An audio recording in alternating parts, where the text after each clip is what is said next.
Welcome to what might be the most difficult rebuild in college football 25, the Charlotte 49ers, a team that has a career record of 32-71. They have only been a football team for 9 years. This is a team that has never been ranked in the AP poll. They have never won an actual bowl game. And again, only being around for 9 seasons means they don't even have a legacy. The man with a plan this time that's going to turn around this program will be Coach Mervin McMervin himself, as he does for every single rebuild before he jumps into Cascade Valley. Utah will be his offensive playbook, a defensive playbook of the 4-2-5. Alma mater is UNC. He didn't want to go there. They forced him to. And then a pipeline of North Carolina as well. He'll be pretty aggressive in terms of what he does here. And you know this man is already built different. 5'5", 400 pounds. One of the first things we're going to be doing is adding our 5 points to the quarterback position. Obviously, we need a whole lot of help in a lot of places, but getting a quarterback is the biggest thing and most important thing if you're trying to really build a program. So QB, let's see if we can find one. Now, kind of going through and looking at a couple of recruits here, we found two that are super interesting to me. So first of all, we found Keenan Godwin.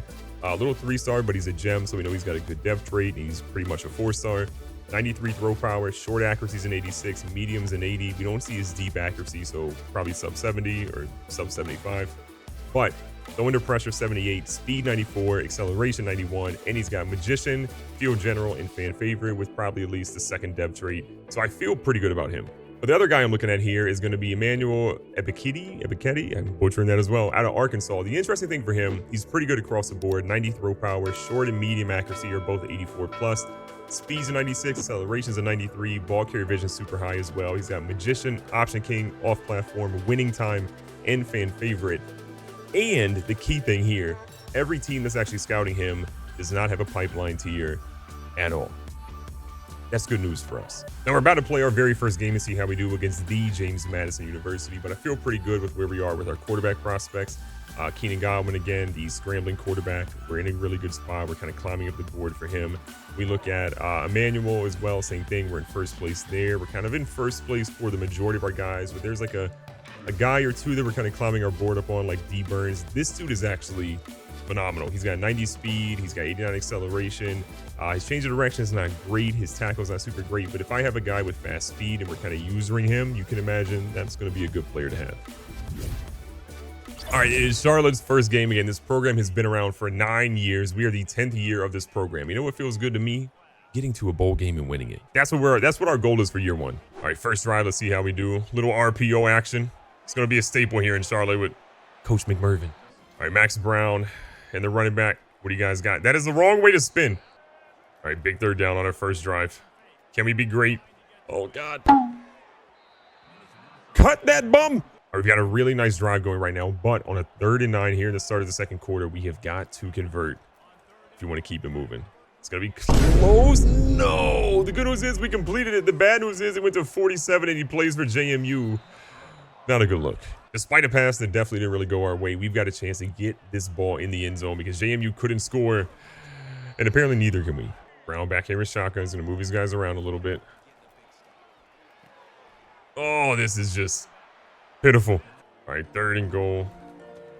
We're trying to catch him off guard, and we do. Charlie is their first touchdown of the entire season. Hopefully not our last. JMU's found themselves in a really tough spot right now. They need to convert. And they're not going to. They're down 8 right now. JMU ended up kicking the field goal earlier, but again, a 5-point game, 3 minutes and some change left. And we are going to get the interception. Charlotte is going to have the ball in scoring territory. That might be all she wrote. And so with the ball deep in our own territory, we're going to try to see if we can get this game up out of here. Little play. The running back throwing it. I don't know how it worked, but it did.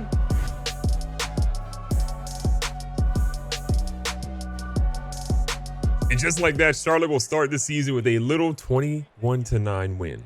We'll take them however we can get them. Now, we did get a couple of points. We went ahead and added to the advanced look for defensive backs, so they take less time to fully scout. I'm going to do the same for offensive line. I'm going to do the same for running backs, and I'm going to do the same for receivers because I think those are all positions that we desperately need to get better at. And good news for Charlotte, we got our first recruit landed, a physical wide receiver, a little athlete here in Otis Hills. This is a major thing. Yes, he's a hometown guy, but we needed one, okay? Every recruit's going to help. Now, as we move our way into week number 6, this is a big week. We got a couple of recruits visiting, which you'll see in a second, but East Carolina, is 3-2. We are 2-3. Both of us do not have a conference win. We need to win this game. We got guys in town. So right now we got a couple of guys visiting. It's going to be Keenan Godwin, the athlete that's a scrambling quarterback who's visiting right now. We're kind of battling Wake Forest for him.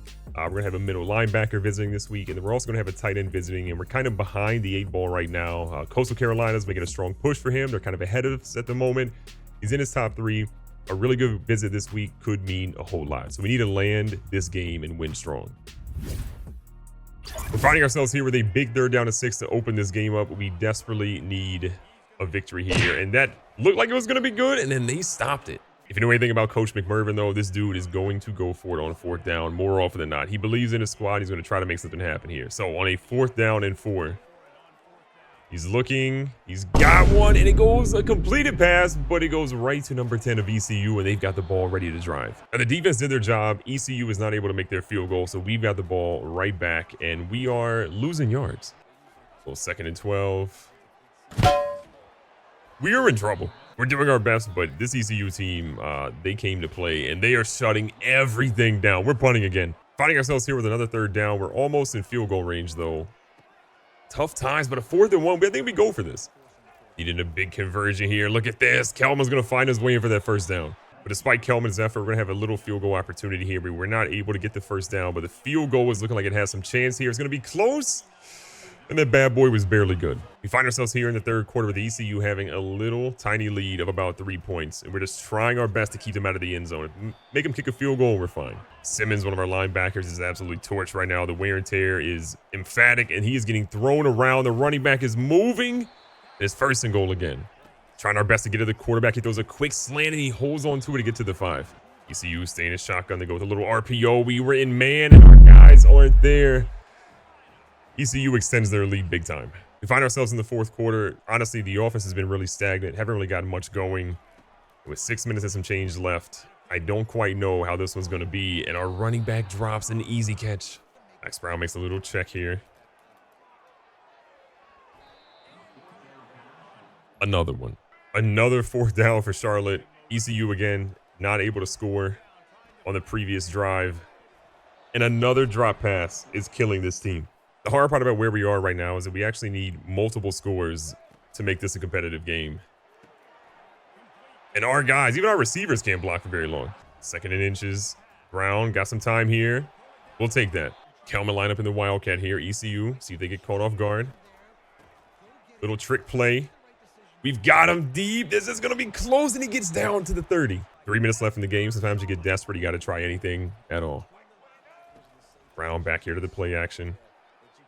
He's got his guy across the middle. He's going to find Mac. Mac on back-to-back possessions is going to be down inside the 5. Brown switches the play. We're going straight to Kelman on this one. Our center, our offensive line is gassed, and he's down at the 1. Max Brown going right back to the same play. This time Kelman's going to get in, but that couple of seconds there might cost us a little bit. We needed to get as much time saved as possible. ECU, we got to imagine, will be running the football a lot here, so our guys have got to make some plays, and that's a good one to start. Garcia takes a snap out of Shoddy again. They go with the run. Our defensive tackle looked completely lost on that play. Big play right here. 3rd down and 6. He's in a 5-wide set. Our guys got torched. We got to use a timeout again. ECU motioning their man. Trying to get stops in the backfield as much as we can. Save as much time as possible. Running back. You've got to be kidding me. Charlotte, you could have played defense better than that. And with that, all of our timeouts are completely gone right now. ECU is going to drill the clock down as low as they possibly can. And Charlotte, with recruits in town, is going to walk out here with a 6-point loss. With an offense playing this bad, I am not surprised at all. The good news is we did get Keenan Godwin, so at least we know we have our probable QB1 for next season, because this was, I believe, one of the gem prospects that we needed to land. And we get J.R. Amerson, who was a tight end we were kind of battling Coastal Carolina for, and luckily he's coming to Charlotte. Things are getting kind of spicy right now for Charlotte. We are 4-4 in the season, and look who we just beat. Obviously, this year has been a little bit ups and downs, but coming out of here and getting back-to-back wins against Navy, which isn't that impressive, but a Memphis team that was 6-1 at the time is huge. It was a tough one, but a 3-point win is a 3-point win. And then from a recruiting standpoint, again, we've got a couple of athletes here, a tight end, a middle linebacker. We just got an outside linebacker as well. We've got a lot of sort of 3-stars here with 1 2-star. We're going to keep moving this on, but I feel like we're starting to put together a pretty good class. We don't have a ton of guys on the board because we have 350 hours to work with, but we're moving pretty well. And we just found a left tackle that's actually a 3-star gem Not a lot of these big programs are putting a lot of attention on him right now, so we have an opportunity to go out there, make some noise, and hopefully see if we can land this dude too. Starting the game at home, we got an opportunity here to make something happen. Again, beating Tulane would make us bowl eligible, or get us one game away from being bowl eligible. Well, 2nd and 10 here. Bro, we got dudes just standing, not blocking. Not really loving our chances right now because the O-line is saying we ain't blocking. Not a good start. We do manage to have the ball back here, and we are driving right now on the right side of the 50, trying to get a little trick play going. That was picked. Brown back under center. Oh, this offensive line is cheeks. Every time we want to actually like set Max Brown in the pocket, the offensive line is like, nah, buddy, keep it moving because you ain't welcome here. This is probably a pick. Great effort, though. Tulane does have the early lead, but we got an opportunity to come out here and take the lead as a tie. Good Lord. The struggle is real for this team right now. A dot, though, is going to give us a touchdown. Let's go. Finally, Charlotte's on the board. This is a big, tough area for us right now. They are driving. We can't do nothing. 3rd down and 8. We're down 10 here in the 3rd down and 13. 3 minutes left here in the 3rd quarter. We are lay struggling, as the French say. And I mean, there's a lot to work on here. Just like that, Tulane's going to walk out here with a W. We had this game tied up at one point, but that was like the 1st quarter. And then the offensive line decided to not show up. I'm recruiting more linemen. And ladies and gentlemen, we landed a 5-star prospect at Charlotte. The big teams weren't going after him until it was too late. So we went out there and find ourselves Emmanuel Ebiketie, who is now potentially the starting quarterback here in Charlotte going into next season. This is big. This is franchise changing. We are down to the final 2 games of the regular season. We are 4-6, 2-4 in the conference, and we are facing FAU. We need to win our last 2 games of the year to be bowl eligible, which is really our goal. We are trying to be bowl eligible to make this team a lot better going year 2. This is a big game against FAU, and I think the biggest problem this team has had all season long is we just have not successfully run the football. So we're going to try to establish that right now, but we got wear and tear already on our guy. Brown dropping back, going right back to the run. I believe Kelman, more rushing yards than he usually has all game now. We're really trying to come out here and score in the first drive and just showcase that we're good. Brown has been solid, like 2,400 rushing or passing yards in the season. He's got about, I don't know, 20 touchdowns, 12 interceptions. It's been a solid year for him. Back here to the run game. We'll take that. Solid run. All right, let's see what Brown's got here. Brown's getting some pass protection, and look at what's happening when he gets some pass protection. We're moving the ball. Send it a man. Max Brown trying to showcase the feet, and he gets it in there. Let's go. We'll take the tutty. Since we scored, the defense and the offense have both been pretty abysmal. So we're out here just fighting for our lives, just hoping we can do something positive. Well, 2nd and 10 coming up. Going to the tight end. That's a great grab. Clock is ticking. We have all 3 of our timeouts still. Trying to hold on to him a little bit. Brown giving a great block there, or a great block for Brown. 27 seconds right now. Oh my God, we got to get that.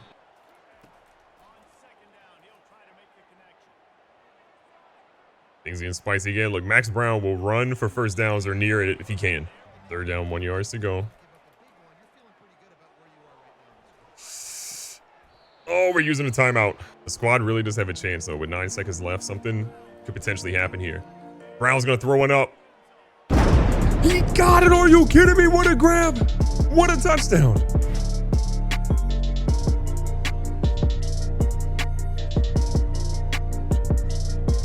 This game felt like it was getting out of hand, but all of a sudden, Charlotte, they're right back in it. We got an opportunity to try to make some plays. We're driving in the field, trying to take the lead.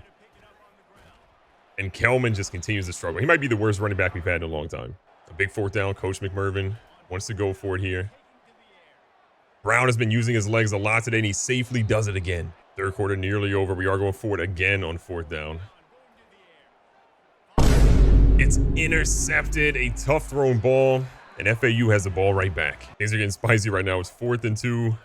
They're blitzing. We send a guy, and we're able to get that, but we're down 10. Norton in the game right now, which is honestly probably better for us considering how bad Kelman's been at running the football this year. But what a hit against Thomas Jr. The clock continues to move. We're just trying to get back in the end zone. And down 10 points, we got to be careful here. And look at Brown stepped up, and he's in the end zone. No fumbles. He has been so clutch today on the ground and in the air. Question we got to answer right now is, can we actually come out here and get a stop?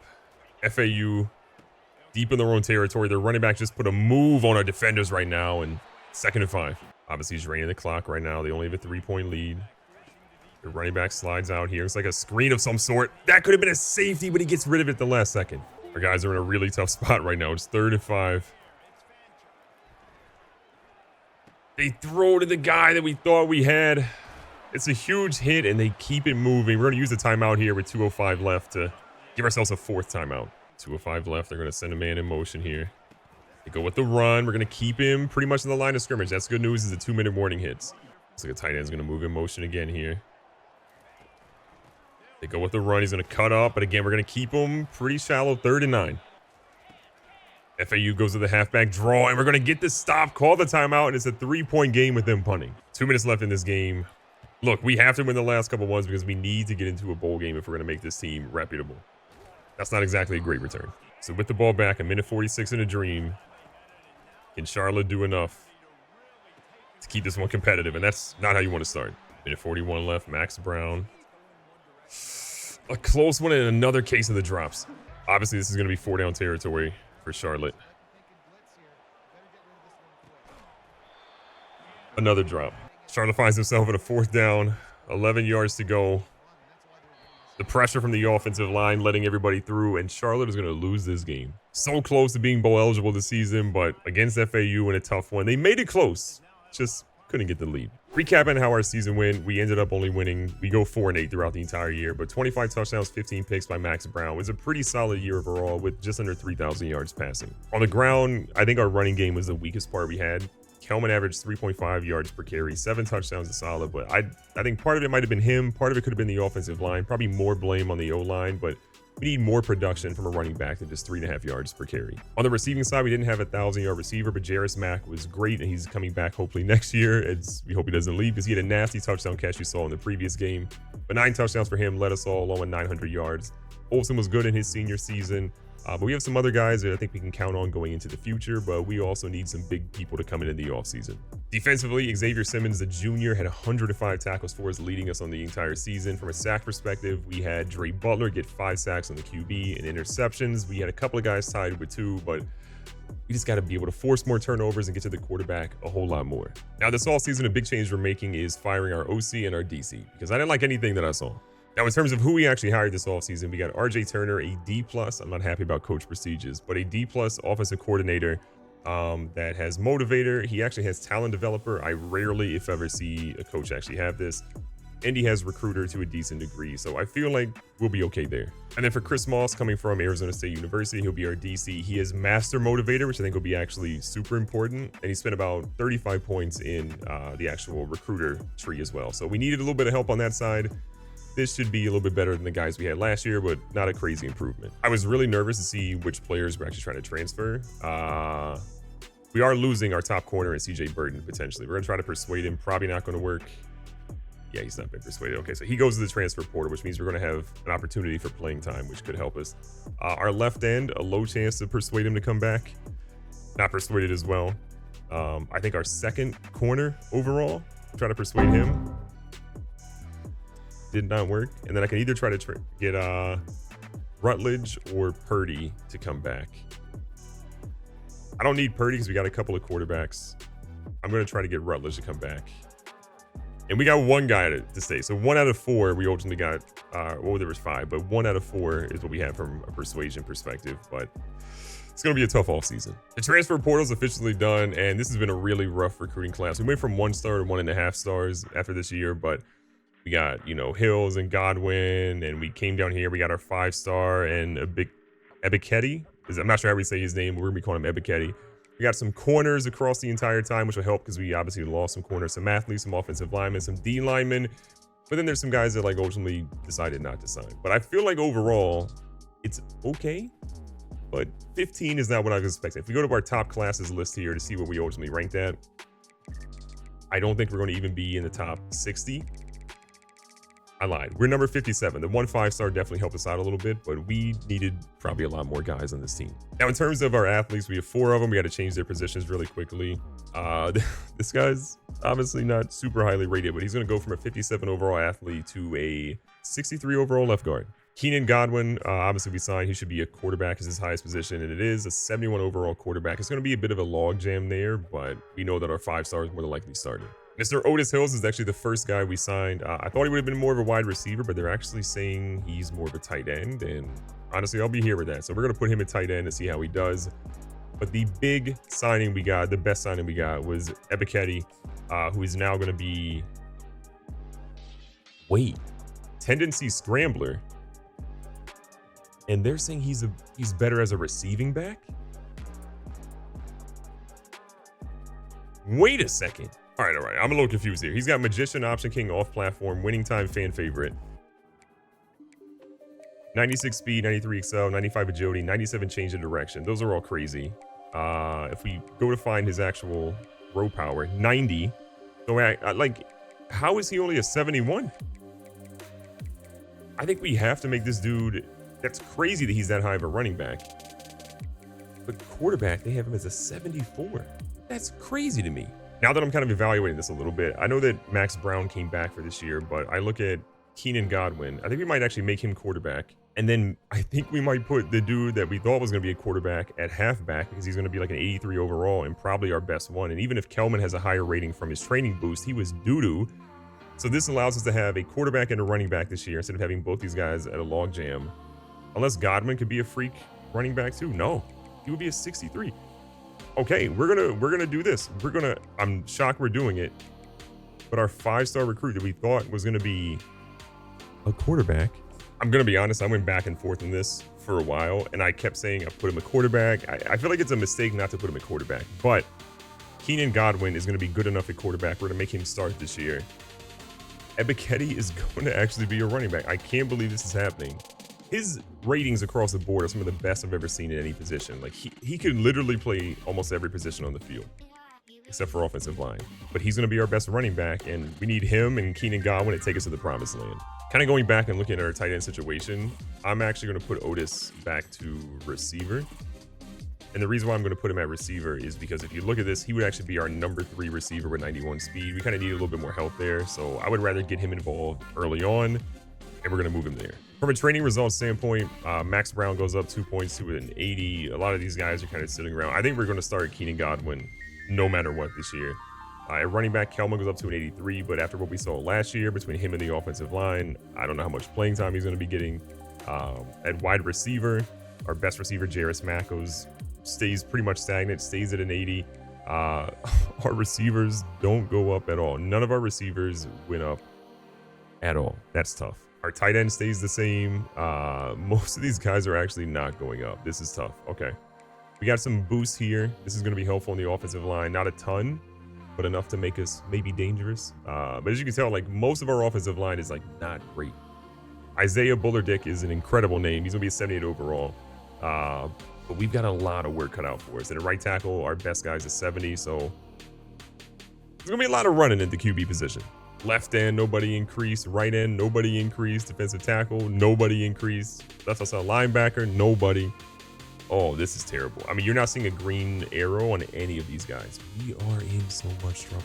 I mean, based on how the defense played last year, I'm not surprised. But yeah, we really got nobody. This is wild. Now, in season 2, we're getting ready to start playing our first game, but we've got some recruiting we want to kind of cover here. We got a lot of 4-stars that we're kind of in play for. We got some 3-stars in here as well. Even a 1-star fullback that we're trying to basically land to fill out our roster. But I feel optimistic. There are some receivers we're trying to basically land. We found this guy, Trevor Hardrick. This guy's got really fast speed, 98 speed, 92 acceleration. Another receiver, Matt Daniels, who's 5'11", 186, 94 speed, 95 acceleration. I'm trying to basically find a lot of burners. Matthew Salter, 96 speed, 95 acceleration. As this list kind of goes through, we're trying to find more and more people that are just absolute killers like that. We found Tyler Radai, who's a 4-star gem. Speed's not great, agility's really high. Route running needs some work in the deep route, but medium and short routes are going to be pretty solid. Catching's okay. He's probably going to have a high depth trait, which is what we really care about for guys in the long term. So we're figuring things out, but it's still a process. Season 2 is ready to get kicked off. I feel really good, but let's talk about some starting quarterback, starting halfback, wide receiver situations. Now, going into this year, Keenan Godwin is going to be our #1 starter because this dude is an absolute legend. He's got Magician, Option King off platform, Field General fan favorite as his abilities, and he's insane. 94 speed, 91 acceleration, 94 change of direction, 93 throw power. His short, medium, and deep accuracy are all good. Throwing the run is all good. Throwing under pressure is very good. Max Brown is probably a slightly better quarterback overall because he does have a higher overall rating, but Keenan Godwin does stuff that don't nobody else do in this team, except for our running back. This was probably the hardest decision I've ever had, but Emmanuel Ebiketie could play 7 different positions on our team. He's insane. 96 speed, 93 excel, 95 agility, change of direction through the roof. Ball carrier vision is pretty high. But this dude is just crazy. Spin and juke move are great. He's also got 85 catch, 80 catch in traffic, 78 release. His route running is pretty solid, 88 spectacular catch. This might be like the greatest player we have ever recruited in the history of a dynasty ever. Like, I'm excited to see this guy in the field. At wide receiver, Jarris Mack is really our top guy. Isaiah Myers should be doing some really cool stuff for us as well. I'm happy both of those guys are juniors, meaning we should have them back for a year 3 if we don't win a natty this year. But overall, this is a pretty old wide receiver core. Otis Hills, who was our top really main wide receiver get. We're going to put him on the red shirt. He might play in a game or 2, but I need this guy to get his stats up so that we can dominate in the coming years. Listen, it feels good to be back here in year number 2, ready to get things going. There's only one play and one play only we can run on the very start. Ebiketie, he's got a man deep. And ladies and gentlemen, Myers is in the end zone. First play of the game. The single greatest recruit in college football 25 history.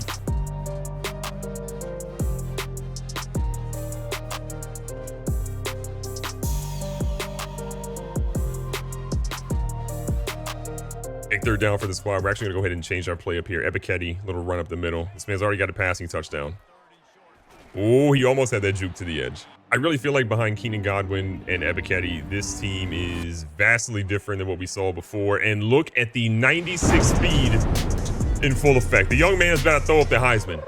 And honestly, I could see it happen. Second quarter here. Ball State, though, has cut the lead. So credit to them for making that happen. But Ebiketie in the open field is just a problem. Okay, he didn't make that hurdle. And in the red zone, this team just feels like, you know, we had games last year where we did not score 21 points. And we have done that, and the second quarter has plenty of time left. We're different. Now, despite us having a really good start to this game, things have gotten a little spicy here. But Ebiketie on the catch. He's thrown a touchdown. He's run a touchdown. And he's caught a touchdown. I might have Reggie Bush 2.0. Ball State back here with the rock. They're trying to make a play happen. Ooh, defense doing something. Balfour is going to step up, and he's got a little bit of room to return this one. Can Balfour turn the edge? He can. With 5:40 left, we're in the driver's seat. Big third down, 6 yards to go here. Again, a 14-point lead. We're trying our best to cook. And Ebiketie's going to get stopped at 4th and 3. He's 101 yards on the game. Coach McMurphy is obviously super aggressive here. If he's going to turn this team around, he's got to get a little bit of pressure on them so they can cook. And Ebiketie says, hold on, buddy. I'm out here. Ebiketie in the end zone hurdles a man at the end. He's different. And just like that, behind Godwin and Ebiketie, this Charlotte team is feeling a lot different. We could have played 2 or 3 games at times where we didn't score 38 total points. And this year in the first game, we're showing we're different. Ebiketie, 27 rushes, 4 touchdowns, 130 rush yards, threw for a touchdown, and caught a touchdown. Player of the game with 4 total touchdowns in general, but the man was insane.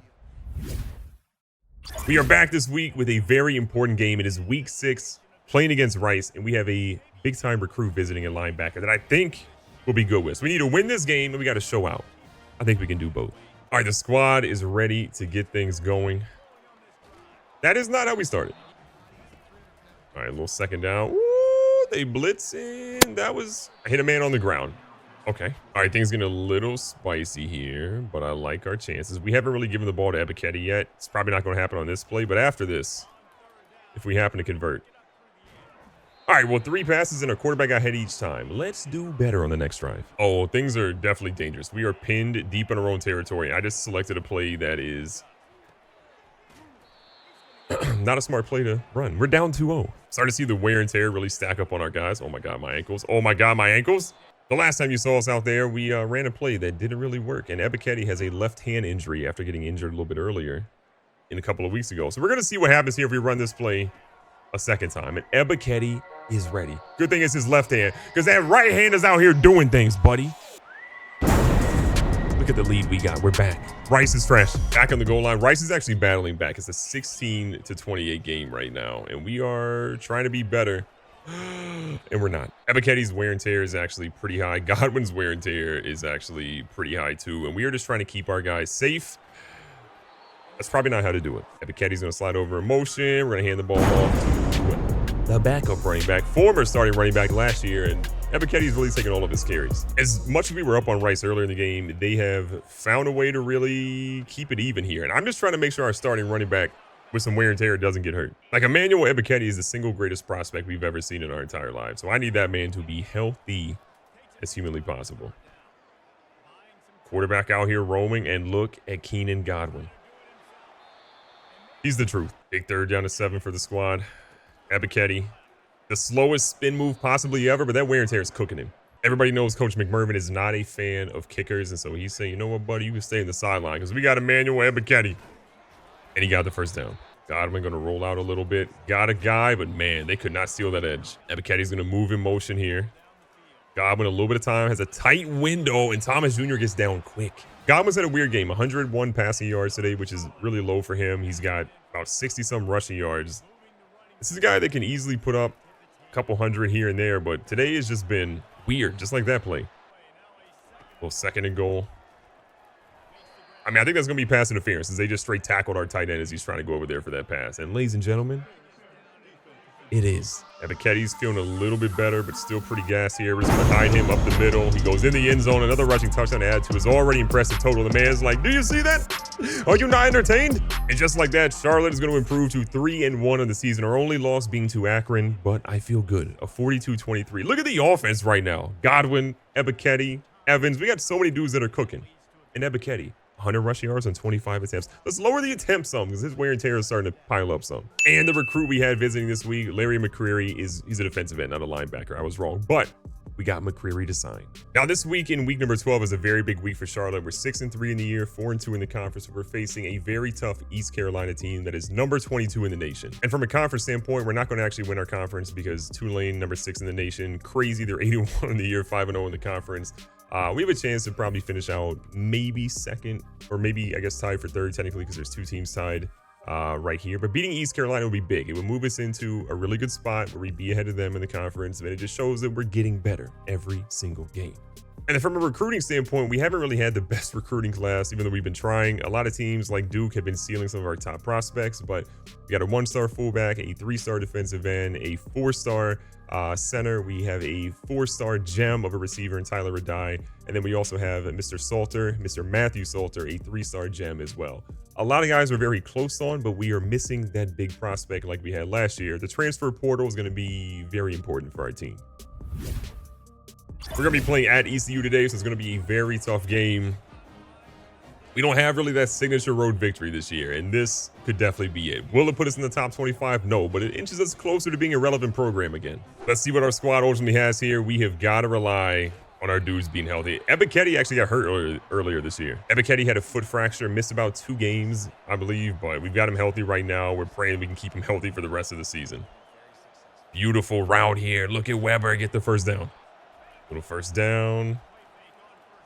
Ebiketti, there we go. We'll take 5. I really want to get Ebiketti involved early and often. Not like overuse him, but I need to get him to the outside. That's really the goal for him. Little wear and tear already on Ebiketti, which makes me nervous, but little halfback screen. Let this man go over here, make a business decision. Oh, get a couple extra yards. We'll take that. Godwin under center. Hit him with a little play action. Little rollout. Little dump off here. Kelman. Hey, we'll take the first down by the senior. So far, so good in this. I'm actually not seeing our top receiver in the game at the moment, which is actually scaring me a ton. I'm going to hope he's not injured, but let's see what the depth chart says. Oh, my God. This explains why we lost a couple of games. Dwayne Thomas Jr., dislocated hip. Our starting defensive tackle, ruptured disc. One of our I think, number 3 corners, 4 weeks of the fractured toe. Demon or Damon Clowney, 4 weeks of abdominal tear. And then Jarris Mack, dislocated elbow, 5 weeks. Say it ain't so. All right, things are obviously very tough right now, but we're having a really good first drive. We got to keep this going against a tough ECU team. But Ebiketie is going to throw into the end zone. This is a dude that I think could win the Heisman. But more importantly, he should be able to carry us to a natty at some point soon. We're finding ourselves in a really bad spot right now. Backed up inside of our own end zone almost. Ooh, good stop by the defense. So 3rd and 4. All right, we're definitely playing pass here. Garcia makes a little adjustment. Charlotte needs to stop. And we're going to get that. Are you kidding me? Oh, I want to return this. Oh my God, what a spin move. Put that man on offense. All these injuries we got. Now, despite how good the defensive play was, we go on later in the game. ECU is going to end up scoring, and we've got to work it out for us. A big, crucial 3rd down. But Godwin, dude's got wheels. We're going to pick up the 1st down. Godwin helps lead us down for a nice touchdown drive, and ECU is sitting here trying to score, and oh my God, we're at the Red Sea. Okay, they've tied the game back up. Okay, I talked a little too spicy because they're already literally back out here, so we're trying our best. Little out route. He held on to that. We got a lot of our guys in the box right now. We are ready to get things going. Oh no, he threw a dot and he held on to it. ECU has the lead. We're in trouble. We still got a chance here. 20 seconds left. We have 1 timeout left. We got an opportunity. Oh, he's cooking. No. And then he caught it out of bounds. I thought he was on a streak. That was going to be a tutty. Illegal touching is going to hurt us too. That's tough. Big 3rd down and 7. We got our guy moving. Can he get in the end zone? He does. Godwin gets in with a dot, and we have got this game tied right back up. Come back out here in the 2nd half after tying things up at the end of the 1st, and I feel fairly optimistic right now. We got Ebiketie. The man, the myth, the legend is getting some boost out here. You see that speed boost? 1st and goal, but we're kind of backed up here to the 9. Ebiketie in the open field is what we want to see. This is the man. Between him and Godwin, these guys have to carry us to a victory now. Kind of out of field goal range right now. We've got ourselves an opportunity to do something nice. We're actually going to put Elman on or Kelman on a nice little angle route here. Big 4th down, and we need the conversion. Our guy's moving. He throws one, and the tight end drops it. That was a first. It hit him in the hands. The defense is still doing their job, though, against a tough ECU team. We've got the ball right back. Trying to convert. Ebiketie can't get there. It's 4th and 3. With that, we're going to find ourselves 3rd and 5 on defense. ECU trying to keep things moving, and they throw a perfect pass across the middle. 3rd down and 5 again for ECU.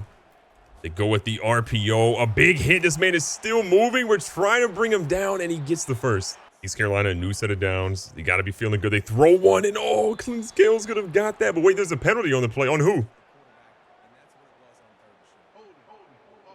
All right, offense is good. We'll take that. We're absolutely accepting 1st and 20. Got to make a play here. Garcia again, 1st and 20. So he's going with the run. We try to shut down the running lanes, and he's nowhere to go. Only a yard for Howell. Simmons is our guy watching the middle of the field. We're also trying to make sure they don't hit us with a halfback draw. Definitely a pass play. They go for a check down Charlie play again. 3rd and 13. This is a lot of room for them to go. ECU on a tough 3rd and 13. The halfback draw is not the play we were expecting. And they're down to the 1. 4th down. 1 yard to go. They go with the run, and we get the stop. That's a huge play. ECU is down 7. We've got the ball. We've got to be smart here. Big time players make big time plays, and our starting running back is wear and tear is crazy. I mean, look at Ebiketie. Was his wear and tear? Yeah, his left foot is killing him at the moment. Oh my God, Ebiketie. The spin move. I don't want him to get hit. We're going to go out of bounds. I know we shouldn't go out of bounds, but I had to keep that man healthy. It was definitely not ideal to step out of bounds there, but I don't want to risk him getting hurt. They're using their timeouts now. Ebiketie already has 3 rushing touchdowns. He's got 150 some yards in the game right now. The dude has just been so clutch. They're bringing the heat. Our guy is they say no. 3rd and inches. The one thing that's kind of helping us right now is they did use a couple of timeouts. So Ebiketie should be, nope, he's still kind of jacked from a wear and tear perspective. But he got the 1st down. Oh my God. And Mo Clipper goes down, one of our offensive linemen. This is not good. I just realized, to make matters worse, that was actually an injury timeout from our side, which doesn't count against ECU. So ECU is technically okay at the moment, and now they use their final timeout. Ebiketie is like high risk for injury. We've already had him fracture his foot this year. We're going to bring in Kelman. Kelman's going to go to make it 3rd and 3 now. Mo Clipper has bruised ribs, so we are going to get him back at some point soon. Essentially a major play here. They send the blitz. Ebiketie is going to be short. It's going to make it 4th and 2. Coach McMurphy doesn't want to kick it. He wants to go for it here. Waste as much time as humanly possible. Give them little to no time if we don't happen to convert this one. Ebiketie. Ebiketie up the middle is going to seal the deal. Charlotte's going to go into ECU and win. A massive win for Charlotte. We are beyond bowl eligible. We have 7 wins this year. We take down a top 25 team, which is on our bucket list. I don't know how far this team can go, but I think a bowl win is definitely in our future this year, and a good one at that. Ebiketie, 177 on the ground at 31 attempts. They've been feeding this man. Everything on our season comes down to this. Charlotte, 8-3, 5-2 in conference against number 6 Tulane, who's 10-1 in the year, 7-0 in conference. We're not going to win our conference because Temple and Tulane are both ahead of us, but winning this game would be big for our team. We need this to get us into a better bowl game to showcase that we could be an elite team going into next season. So let's see if we can rock this one. We're going to be playing at Tulane today. This is a big one. A top 10 team, almost a top 5 team. But they're the same overall as us. So I don't know. Maybe their schedule wasn't as tough. Maybe, I don't know. We'll see. We got to show up today. We need Ebiketie to stay healthy. And he's coming in with an injury sort of situation. So we'll see. Here we go. We got Dwayne Thomas Jr. back this week, which is a massive boost for the squad. But we are going to need more than that. We're going to need a healthy Ebiketie to not take a lot of hits. We're going to send Ebiketie in motion. Ebiketie unleashed the cannon. Dwayne Thomas Jr. almost had it. Big 3rd down to 5. Ebiketie almost had the home run there. We're going to dump it down. We're trying to keep this man healthy, so we're getting out of bounds on some of these plays. I don't want him to get hurt. Wait. Oh, Godwin's in. I thought I saw Brown in. Oh, my God. He's running. Is that Evans? Evans or Myers? Excuse me. Myers is going to be out at the 5. Ebiketie kind of going out here to the edge. Godwin feeling the pressure. Godwin goes up the middle, and he's in the end zone to strike first. Things getting a little interesting here. Tulane inside the red zone. They're going to move their halfback out here for maybe a swing pass. Ooh, nice block. There we go. A stop here would be, it would feed families. Oh my God, where are our DBs? Where are they? Help me. Tulane is out here in a 5-wide set, and I feel like I didn't have the right defense called out for this one. They have a guy streaking down the field. Oh, Clint Scales is going to get that. Okay, luckily he didn't get out of the end zone because that could have been bad. But we will take the interception. What a big play. A huge play, but all of a sudden now we're finding ourselves in a big 3rd down. No, we just threw it right to him. He played that so smart. Oh, we're chalked. Tulane right back where they want to be. Inside the red zone, an opportunity to go ahead and cook us. And their quarterback is just parting the Red Sea. What a hit, though, by the safety. Tulane on 2nd and short. They go to the flats. We got no one really there. It's another touchdown. Tulane's got the lead. 2-minute warning. Got a nice little 2-minute drill we could potentially run here. But Ebiketie just doesn't have the speed, man. His wear and tear is already bad.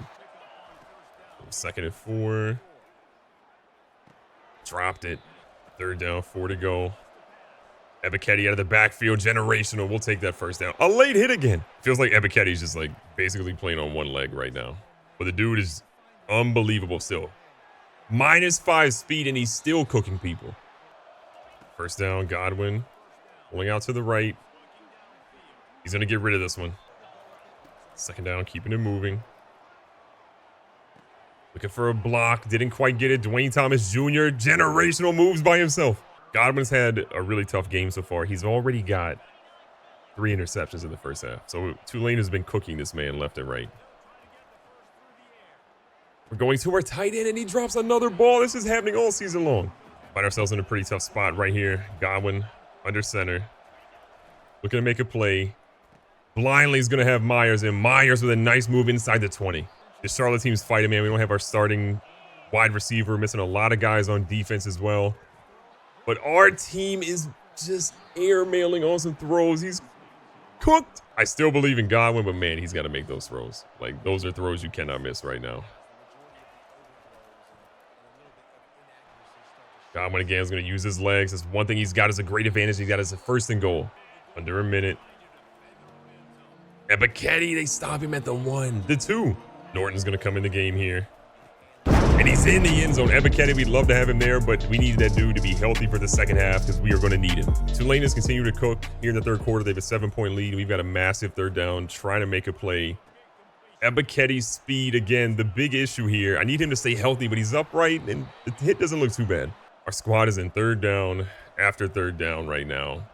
Godwin, though, is out here looking for something, and he gets the first down using his legs. He's had a tough game throwing. Godwin tries to make an adjustment. His guy's not really hearing him.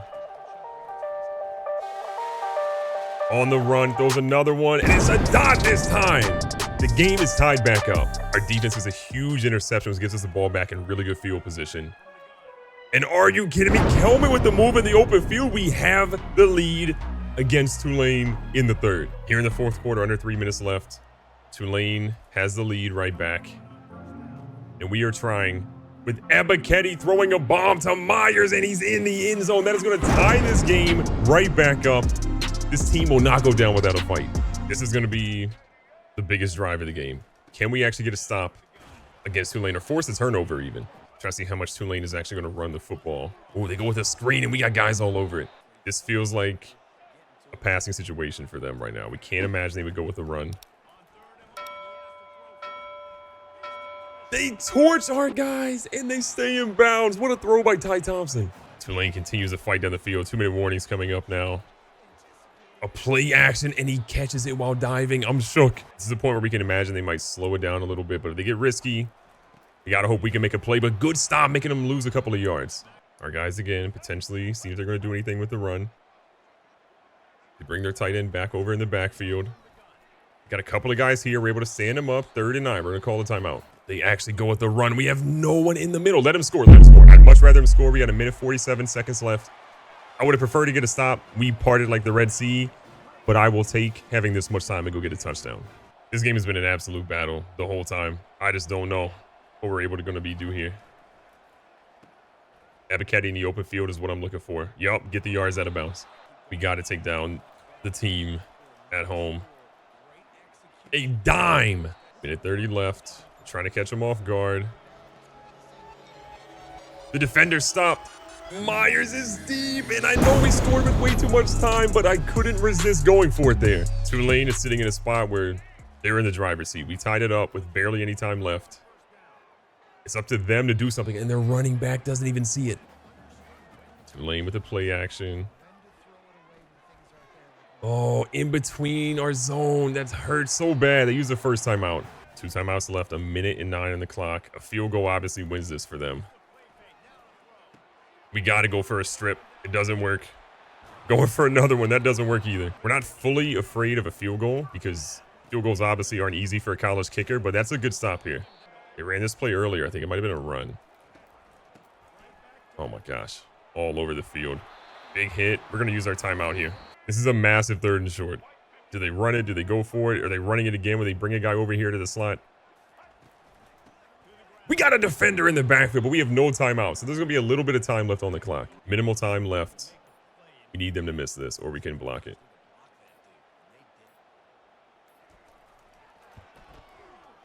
They get the field goal with single-digit time left. This is tough. And they don't let us go for it. We're going to lose this game by 3. You're kidding me. We could have won this. I'm crying.